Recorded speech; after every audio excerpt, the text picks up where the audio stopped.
হাসিনা পূর্ববর্তী বিএনপি সরকারের সময়কালকে অনেকেই বাংলাদেশের রাজনীতির এক গতিশীল ও রূপান্তরমুখী অধ্যায় হিসেবে দেখেন। নানা চ্যালেঞ্জের মাঝেও এই সময় কিছু গুরুত্বপূর্ণ অর্জন দেশের রাজনৈতিক ও অর্থনৈতিক কাঠামোকে নতুন দিশা দেখিয়েছিল।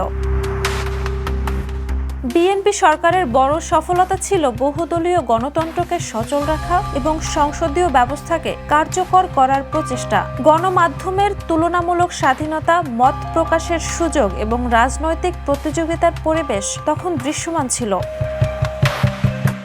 অর্থনৈতিক ক্ষেত্রে প্রবাসী আয়ের উপর জোর দেওয়া, বেসামরিক খাতকে শক্তিশালী করা এবং উদ্যোক্তা তৈরিতে উৎসাহ দেওয়া ছিল বিএনপির সময়োপযোগী সিদ্ধান্ত। বিদ্যুৎ, সড়ক ও যোগাযোগ খাতে নেওয়া প্রকল্পগুলো পরবর্তী উন্নয়নের ভিত্তি গড়ে দিয়েছিল। গ্রামীণ অর্থনীতিকে সচল রাখতে কৃষি ও ক্ষুদ্র ব্যবসার উপর গুরুত্ব দেওয়াও ছিল উল্লেখযোগ্য পরিকল্পনা।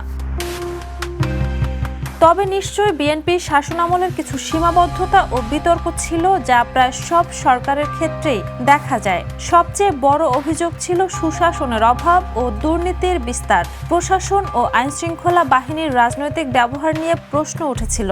জঙ্গিবাদ ও চরমপন্থার উত্থান ওই সময় দেশের নিরাপত্তা ভাবমূর্তিকে ক্ষতিগ্রস্ত করেছিল বলেও অভিযোগ রয়েছে।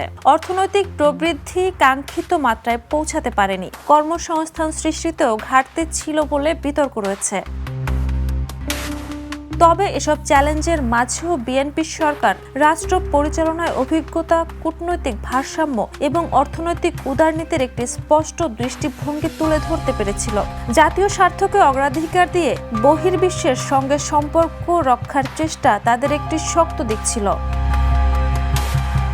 সবকিছু মিলিয়ে হাসিনা পূর্ববর্তী বিএনপি সরকারের সময়কাল ছিল সম্ভাবনা, উদ্যোগ ও গণতান্ত্রিক চর্চার এক গুরুত্বপূর্ণ অধ্যায়, যার ইতিবাচক দিকগুলো আজও রাজনৈতিক আলোচনায় মূল্যায়নের দাবি রাখে।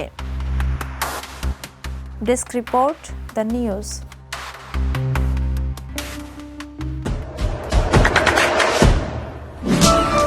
দেশে দেশে সবার সাথে, দ্য নিউজ।